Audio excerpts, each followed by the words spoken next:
and a minor in physics. And yeah, when I was in school, I learned about AI, and that was probably about 7 years ago now. And that really excited me more than anything. The possibility of creating artificial general intelligence, which is a computer as smart as a human, was very exciting. I just thought, for me, like if I could make that come to life, that would be such a big impact in the world. And I've always had this drive to make a big impact in the world. So that's what I decided to spend the rest of my foreseeable life on. So I figured out how could I get into AI, and I thought about taking a PhD or going into industry, getting a job. And luckily I was able to get a job at IBM. Most AI roles at the time required a PhD or a master's. So I was happy to get into an AI research role. And so I took that rather than going to school. And yeah, while I was at IBM, I worked on many different things. I was on the storage systems team, so I was working on cloud storage and cybersecurity a decent amount, which were topics I kind of avoided in college because they didn't excite me that much. But it was fun to get to know storage a little bit better and just to understand how computers work better. Also worked on some things about disinformation and how we could use AI to potentially mitigate the effects of disinformation and misinformation on the internet. And worked on some theoretical ideas about how we could build better neural networks and incorporating Daniel Kahneman's thinking fast and slow, where we have a system one thinking that's pretty fast and autonomous, kind of like a deep neural network, and then a system two thinking in our brain, which is a little bit more logical, which is more tuned to symbolic learning. So after IBM, I decided, well, while I was at IBM, I had a lot of different ideas. My manager did not really want me to work on all those ideas. So I ended up deciding to leave IBM because I got the advice from some mentor that I could do this on my own. The idea at the time was creating an in-house incubator inside of IBM where anyone could work on the projects that they cared about. For me, I wanted to build a new neural network architecture to get to AGI. So I was trying to create that inside of IBM, but got advice that I should go outside of the company and do that myself. And the advice that I got was, you're smart, you have a good background, go get a friend and spend a couple of months to raise money and pitch this idea to VCs. Then you can get a runway for a year or two to actually execute the idea. And if it doesn't work out, then you could always go back and get a job. Maybe it's not your best job that you go back to, but then apply to another job and hopefully you'll get to a good position eventually. I was like, okay, that kind of makes sense. And I had saved up some money from working for 3 years. So I decided to quit IBM so that I could work on my own projects. And the first project was part about using AI to fight against disinformation. So related to what I was doing at IBM, it would essentially be a news aggregator that compared multiple sources together and showed where they differed so that an individual could see the full perspective on a news article. I decided not to work on that because the AI technology wasn't quite so good at the time. And I learned about Web3 at the time. So I started working on tokenized real estate, where you could buy and sell individual shares of properties, kind of like a Robinhood for real estate. And then had a few more pivots before landing on the idea of the residency. And that's, yeah, really what has captivated my attention for over the last year now. And the residency, yeah, like Alan mentioned, is really a home for ambitious builders. So right now, we think the college experience does a good job socially, giving you a new environment, allowing you to meet people, allowing you to grow as an individual. But educationally, your time's not that well spent there. For instance, I studied physics because I wanted to learn about quantum mechanics in college. I just got a minor in physics. And it took me 4 semesters of classes before I could get to quantum mechanics.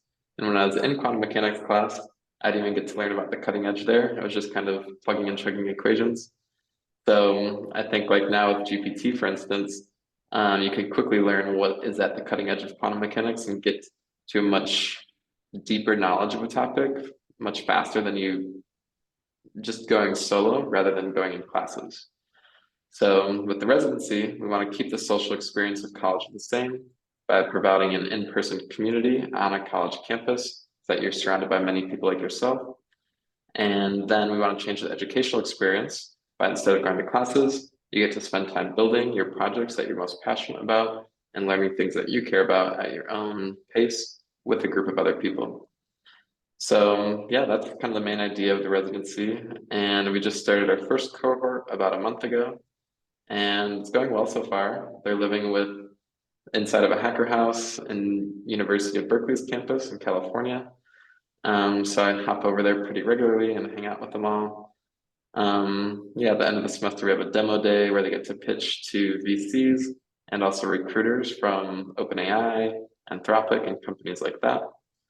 So yeah, very excited with where it's going. It's been a long journey with lots of ups and downs. So happy to get into the hard parts too. And yeah, that's, I'd say, overall take on what I've been up to. Yeah, that's amazing. I have seen some photos from the residency, and to be honest, it looks amazing. It's something that I would have loved to join when I was in the college, but that's amazing. I really love it.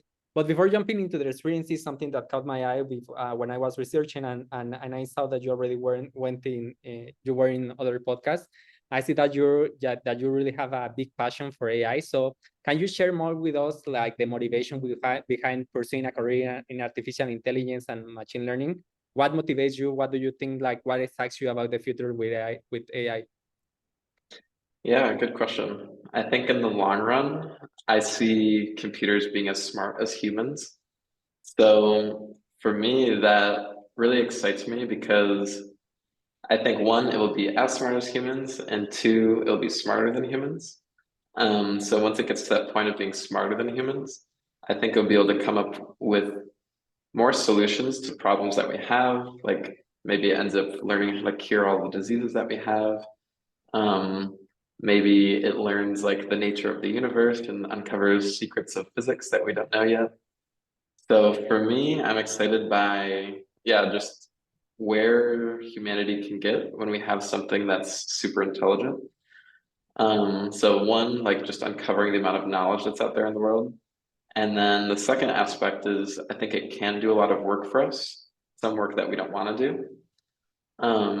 So yeah, well, I think people won't have to work as much in the future, or if they do still work, it'll be on tasks that are much more enjoyable.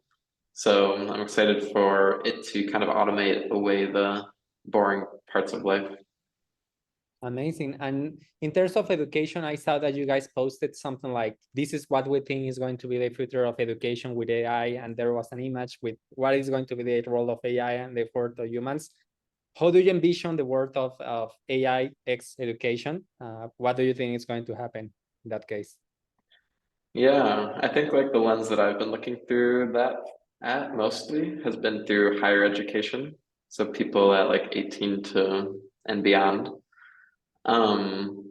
And there I see humans playing a role in one, motivation and inspiration. So if you see people who are role models for someone that you want to be like, that kind of gives you a goalpost of where to head in life. So I think humans will still play that role. And I think human accountability is still very powerful. If you have an AI keeping track of what you're supposed to do and being the one to keep you accountable, you can kind of say no to it and not feel really bad about it. But if you tell a friend or a professor that you're going to do something and you don't get it done, then there's a lot more social accountability, which feels worse. So I think humans will give inspiration as like setting the goalpost of where to head. And also they will be this accountability and internal motivation to keep on doing what you're doing. For AI, I think it will be the world's best. No, no se murió. Yes. Yeah. It's like a rug. No problem. Yeah, as far as AI, I think it will really do everything else. So there's something called Bloom 2 Sigma's problem.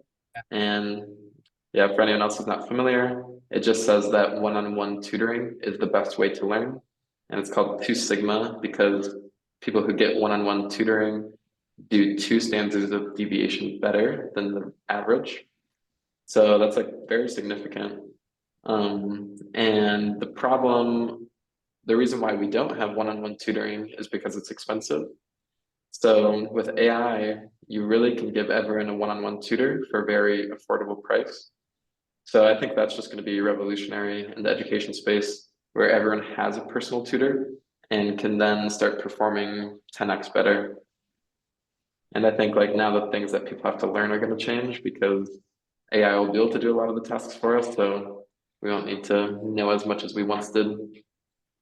Yeah, I totally agree on that. I'm actually like trying to build or exploring ideas in education with AI, and I think that if you look into the YC latest batches, like you can see that there are plenty of people building something with LLMs, building personal tutors and things like that. So we will see something new coming from there. But I'm also curious, like now that you have given that walked us through your path and tell to us about your passion for AI for education, like how was or what was the exact motivation or the exact moment that you decided to pursue the residency? Because as far as I have seen, like you were more into the AI part, even if you also you felt that maybe university wasn't the thing that provided the most value to you. But how did you end up coming to this idea of the residency if you were like exploring ideas with AI? Yeah, it was a long time coming, I would say, in the sense that there are many different experiences over my life, really, that motivated this idea of the residency. And I had like inclinations of the idea somewhat earlier on in different forms. So there wasn't like just one moment where it was like, okay, yeah, I'm gonna for sure do this. But yeah, generally some of the thoughts were one, like, yeah, AGI was my goal to build that. And for a while when I was building startups, I was like, should I be just going to work at OpenAI or something and try doing more fundamental research? And I was always kind of justifying it like, no, I like only have one opportunity to do the startups and I really want to do these and give it my all. And like if I go back into a company, who knows if I'll still have the autonomy that I want. Like at IBM, I wasn't able to have the autonomy I wanted. And I was excited about the startup ideas I was pursuing. So I was just kind of still going forward with it. That's where momentum was carrying me.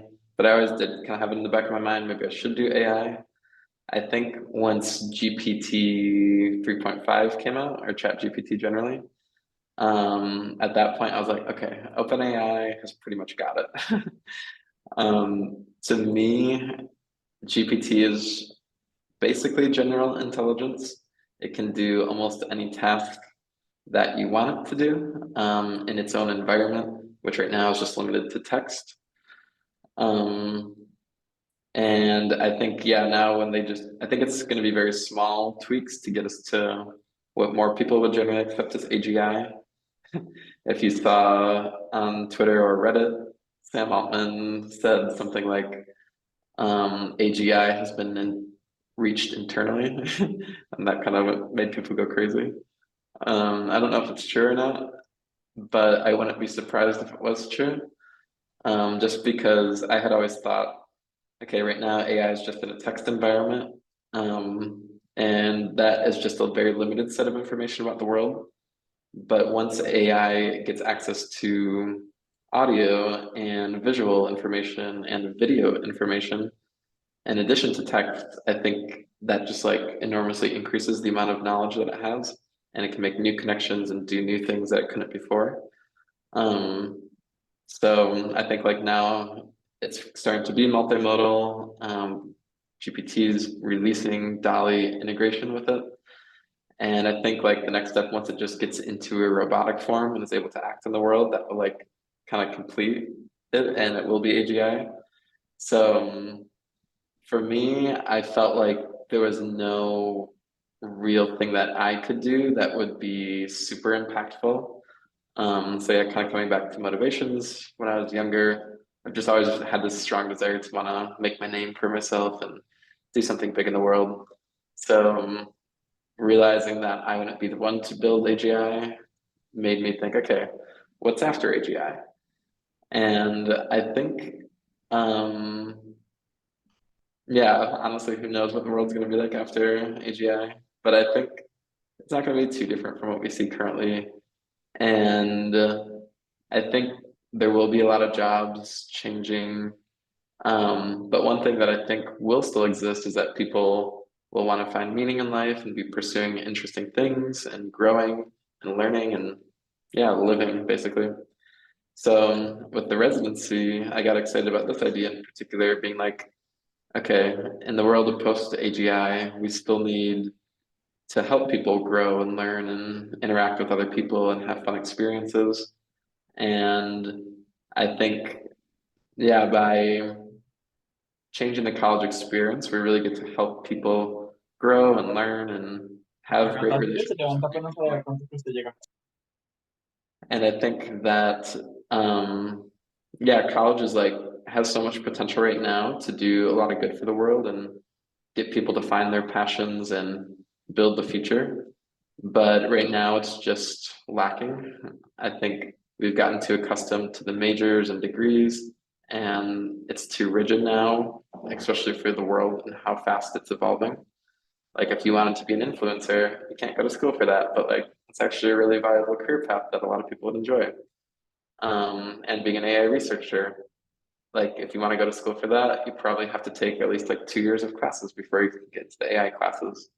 And is that really necessary? It just feels like a lot of wasted potential to me. So I think if we can change higher education system, that will be a huge impact on the world and really improve people's lives and society overall. So once I landed on this idea of the residency, I was like, okay, let's go for this. This seems the most exciting thing to do. Yeah, something that I resonate a lot with because I was also trying to pursue something into AI, but once I saw like what OpenAI was achieving, that there are many other companies doing that, I was like, okay, maybe there are some people that are better than me at doing that, so maybe I can do another thing, which is in this part I'm also pursuing something in education. So I think that is amazing, and I also think that, I mean, it's ridiculous to me that the college or the education system hasn't changed for like 200 years. It's something ridiculous. So this is the moment that it can be changed. And I'm curious also to and one thing I would add there is I wouldn't discourage people from working on AI at all. Like I think it's still a very valuable tool and you can use it in a lot of interesting ways. But if you're like doing the fundamental research, maybe there's less impact to be had there. Totally. And what long-term impact do you envision for the residency? Like what is the big goal that you want to achieve with the residency? Yeah, really the big goal is that I don't want dreams to die. So any young, ambitious person who has a dream or a passion, I hope that they can have the time and the resources to work on those. I think right now, a lot of people, one, go to classes or go to school and their time is occupied by classes. So that's really limiting to executing on their dreams. And then two, after school, a lot of people end up getting a job. And at a job, then you have to do the work that the company tells you to do. And ideally, it's aligned with your interests, but sometimes it's not. And I think I'll be most happy if we can live in a world where people are ambitious people who have dreams and passions that they want to pursue are able to do those without question. Okay. And so far, what have you learned from running the residency? Like, how has it been like running the first cohort? How has it, do you think that it's something that you will be able to achieve? Yeah, I think like I've been surprised at how self-sufficient, I guess, the residents are. I thought we were gonna like be wanting to do a lot of programming, but they're like, they got there, they started meeting friends, and they're working on their projects. So they don't need too much from me. It's really just like putting them in this environment and putting like loose guardrails. So yeah, the thing that we're learning this semester is what's like the minimum amount of structure that's needed to really help people to thrive. Amazing. And well, before opening to questions, because there were plenty of questions in the Luma, so I think that many people want to ask you questions.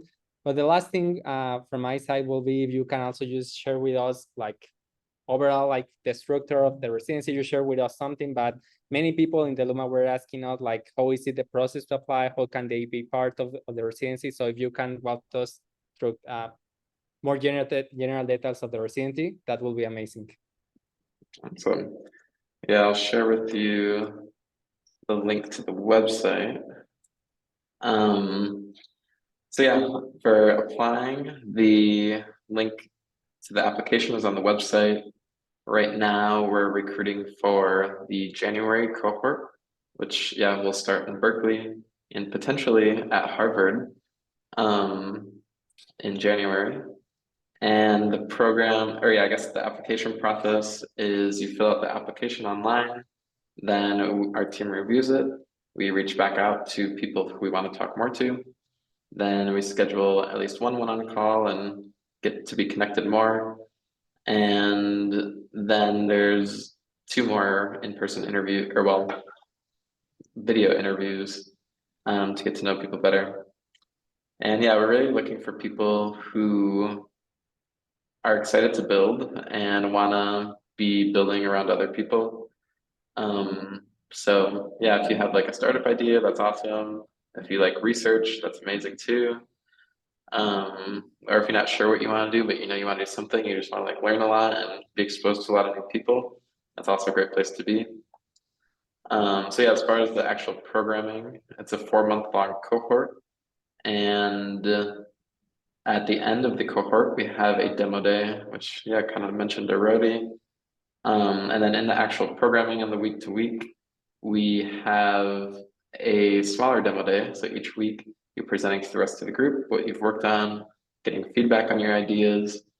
Then you also have a one-on-one session with me where we do a form of coaching. And that looks different for everyone depending on what their needs are. But the biggest benefit of that is accountability and goal setting. So that each week you're got something to work on and make progress towards your longer term goals. And then in addition to that, yeah, a lot of like social events randomly. There's an event going on every day in San Francisco, so I'm always like posting the events that I find or that people send me. Yeah, people did a picnic last week just to hang out. Yeah, and we do have speakers come in, so just into the house, like a more informal discussion, founders from SF, VCs from SF. And yeah, it's kind of the overall gist of the programming.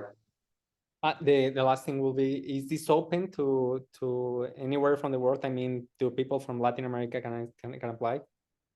Yeah, definitely. So right now we have 5 residents, and one of them is from the US and everyone else is from elsewhere. Visas are one thing you'll have to figure out. If you can get the 3-month tourist visa, that should be sufficient. We could just change the dates a little bit for you. But yeah, I'm very excited about having people from all over the world because I think being exposed to new cultures is very valuable. They say that if you date someone from another culture or another country, your creativity increases.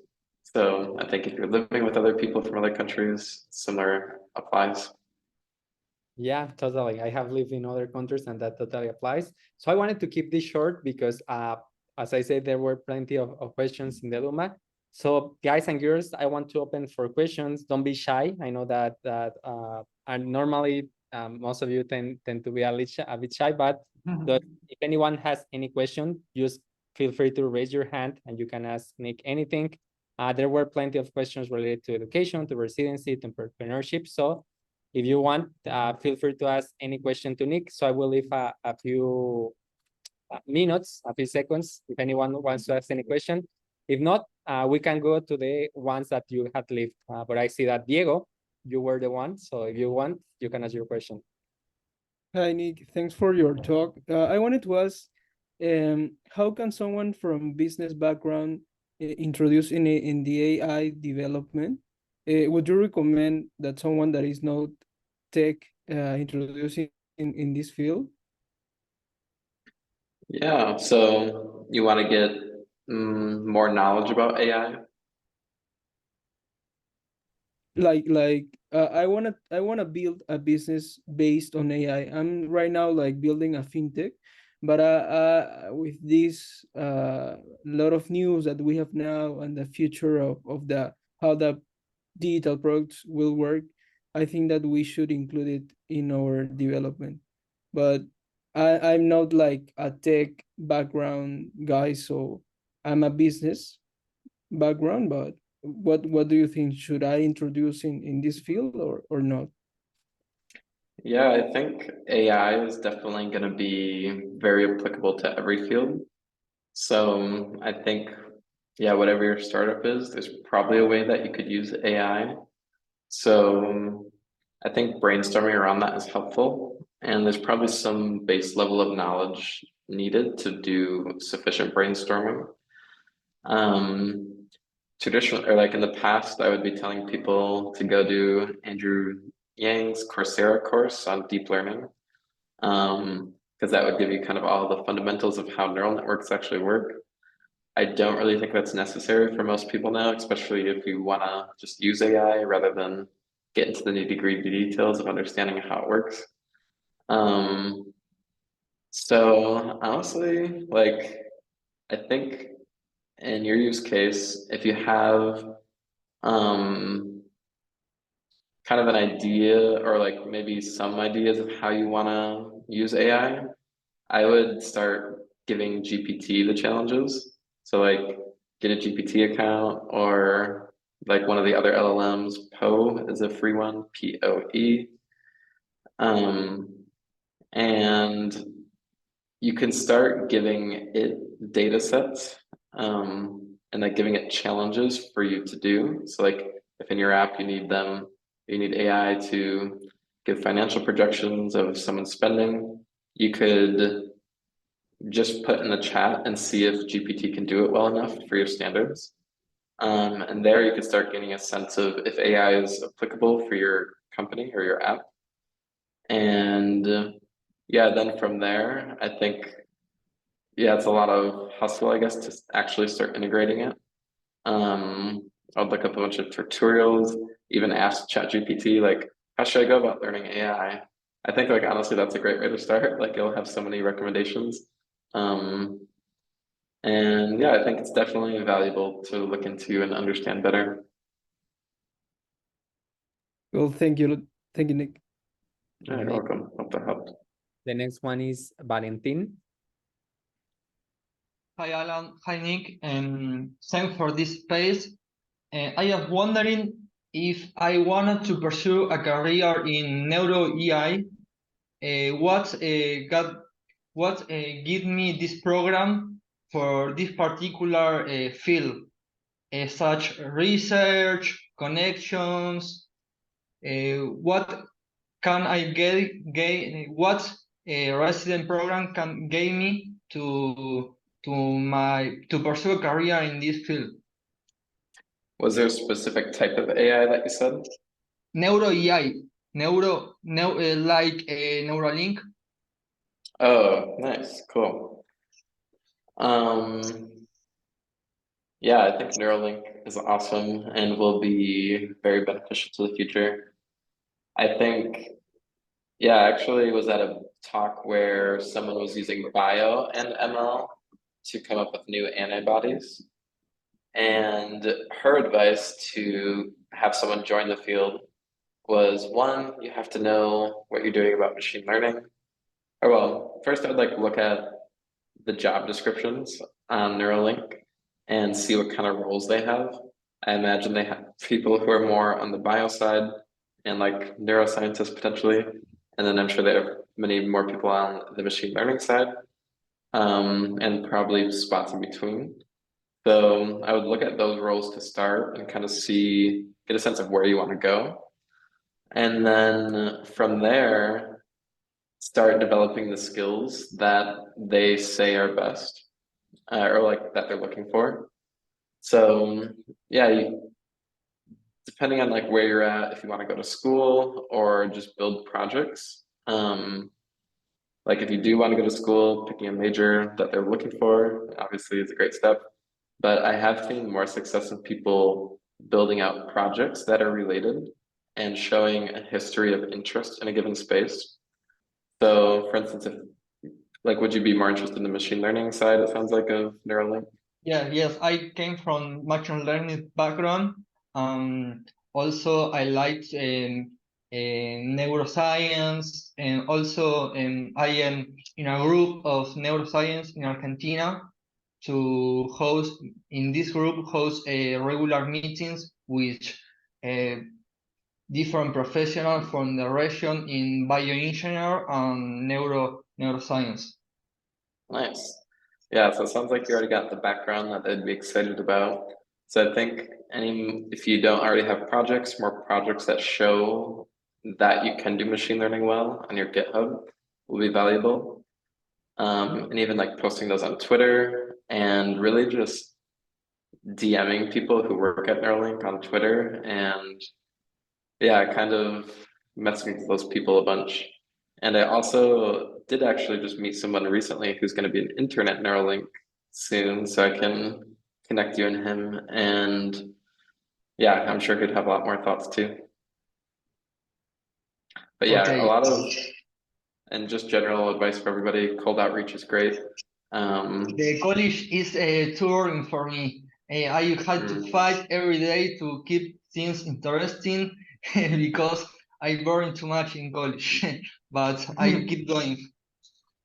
And then, yeah, you did also ask about how the residency could help in that situation. So like our whole thing is we set goals with you each week. So you can, if like your long-term goal is to work at Neuralink, we'll break that down and then each week hold you accountable to working towards those goals. And at the end, we have the demo day and we will have VCs and recruiters. And I was actually writing today, like we need someone from Neuralink to be there. So if they see someone who's worked on interesting things over the last 4 months, they might be excited to have them join. Sorry for interruption, but I had to be a founder, like build a solution, or I can be something in the middle, like research a topic and build a side project.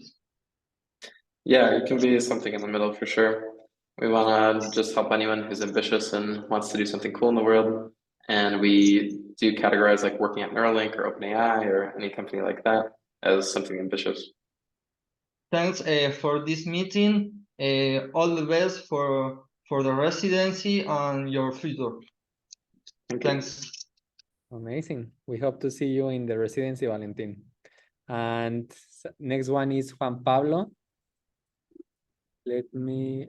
Yes. Hi, Alan. Hi, Nick.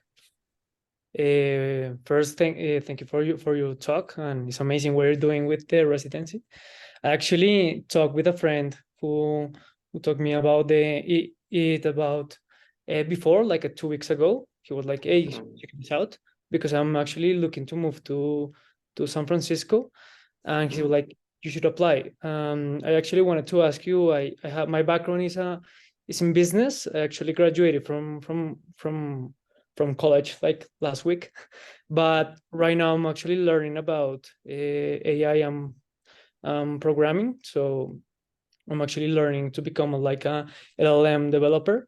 So I don't know. I wanted to first ask you if maybe a good fit, like for me to actually apply to the residency and all these things. I'm actually building an AI assistant for finance.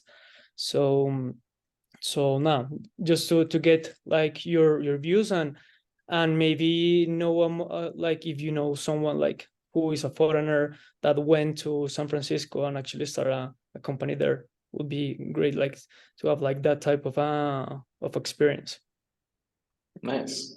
Yeah, I'll put my email in the chat because if anyone else wants to connect, that would be great. Because yeah, I definitely know some people who were from Colombia and Venezuela who moved to SF recently to build a company. They went through a program called Build Space, if you're familiar with it. And yeah, they moved to SF and hustled really hard and they just got funding. So now they're going to stay here longer. So yeah, I can connect you to them and hopefully that will be a beneficial conversation. And yeah, it sounds like you want to do something interesting. So I think, and like be building and researching cool things. So it sounds like off the bat a good fit for the residency. Yeah, again, our whole goal is just let's get smart, ambitious people in a room together, having a community, and let's see what they can do, provide them whatever support they need. Yeah, and I think the Bay is definitely a great place to be doing LLM development and learning how to do that. A lot of companies hiring for that, and I think generally it's just really hot right now. It's kind of like the beginning of the internet probably felt like. So many opportunities to build companies that will last a lifetime, because AI will dramatically transform most industries. So there's gonna be a lot of new winners coming out of this. Awesome. Thank you. I will contact you through email. Yeah, sure. Amazing. So I don't know if anyone, Elias. Yes. Hi, Nick. Can you give us more details about the program? I understand that is focused on people that is ambitious. It's a 4-month program that you need to live in a community close to ambitious people. But what type of do we have some type of, I don't know, mentors or sessions? What else? Can you give us more details? Yeah, definitely. So yeah, like the number one value add I would say is the community. So giving you a house where you get to live with other people has seemed to be the thing that people are most excited by. But then on top of that, we do programming. So on a regular basis, each week we have a mini demo day where you pitch what you've been working on the whole week, gets you practice presenting, also gives the opportunity for other people to give you feedback and to just generally know what you're working on, so they might be able to help you out in the future. And then, yeah, there's a lot of different events going on Berkeley's campus, and we're kind of tapped into the different builder groups and like research groups, I would say, on campus. Like there's AI at Berkeley and this Berkeley ML group that's doing this bio thing. There's a space group who's building or who's designing habitats for Mars. And then in the house, there's people who are trying to make a competitor to Neuralink. So there's just like a lot of interesting people to connect with and get new ideas and work on projects together with. One of the residents he joined, he didn't know what he wanted. Well, he wanted to do some AI research on LLM explainability and to do work on CUDA development, which is like more hardware type stuff.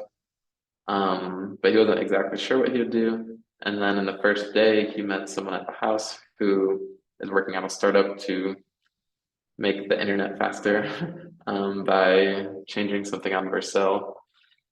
And yeah, then they joined forces and started collaborating. So again, yeah, kind of the community is the big focus. But then we have the demo days and we have fireside chats, which is kind of like this, where you get to talk to somebody new on a regular basis. And then one-on-one coaching with me so that we can kind of plan out your next week, help you accomplish goals, connect you with people who you want. We're thinking about doing something more formal for mentorship. Right now, it's just kind of been connecting people ad hoc when there's specific topics they want to learn. Like one of the residents right now wants to learn angel investing. So I just connected her with a friend who, yeah, started off angel investing pretty young, doing small checks. So yeah, that's kind of the main core of it. And we have random challenges. Right now, there's 4 of us doing cold shower challenge. So every day we're taking cold showers and yeah, no one wants to lose. Yeah, hope that gave you a good idea about it. And yeah, in this first year, I imagine finances would be a question for people. In our first year, we're not charging anything. So we're just, yeah, ideally we would pay for you to do the program and this would be seen as an investment. but we're not able to do that at the moment. So right now, individuals have to pay rent and food. So you just have to cover your cost of living. But there's no program fee on top of that. And living in the Bay, the rent price at the house that we currently at ranges from like 1,500 to 1,800 a month. So that's like kind of the biggest price. And yeah, the range is because it depends on which room you get. Some are smaller and some are bigger. Yeah, so that's kind of like what it costs to attend. Great. Do you have any other question, Elias? No, that's it. Thank you very much. Interesting, the cold shower challenge. Yeah, it's giving me energy every morning. Hope you don't lose, Nick. That's the challenge. Yeah, I can't lose. Does anyone has any other question for Nick? There were many questions, but guys, please don't be shy. If you want to ask Nick anything related to AI, education, entrepreneurship, feel free to do so.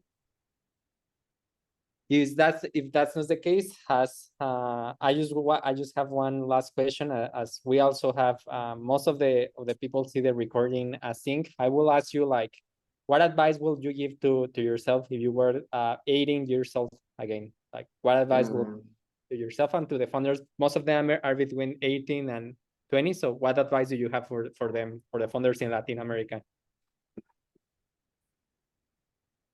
Yeah, two questions, I guess. What would I do? What advice would I give myself? And specifically for founders in Latin America right now?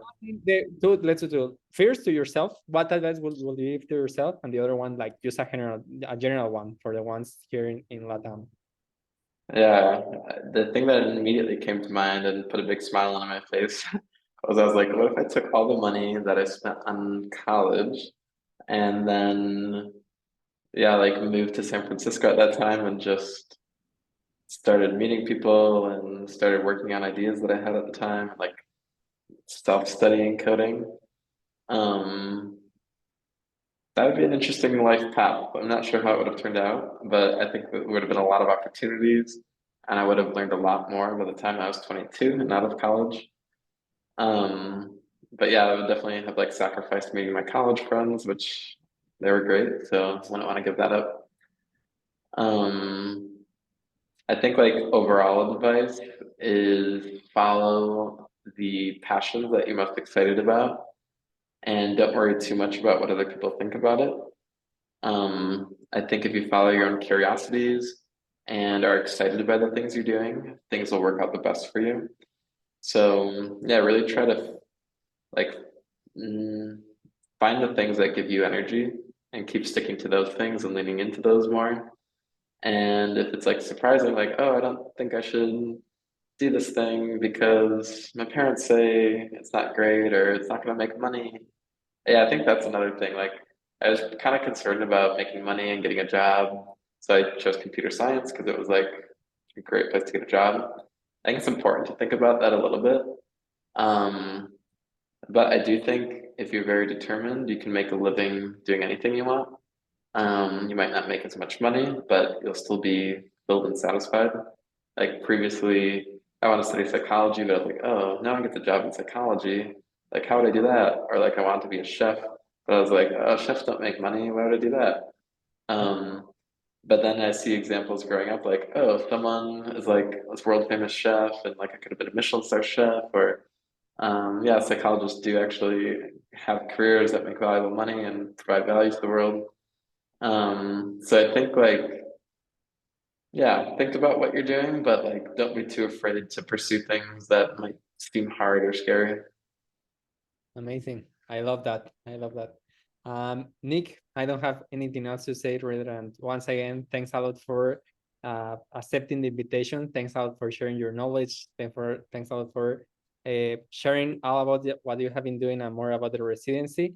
Have an amazing afternoon and thanks everyone for being here today. And yeah, have an amazing one. Thanks a lot.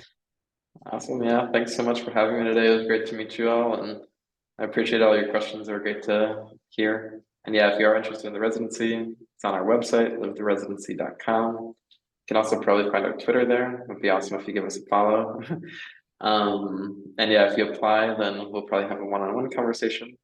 So yeah, would love to get to know y'all better. See you. Bye. Bye.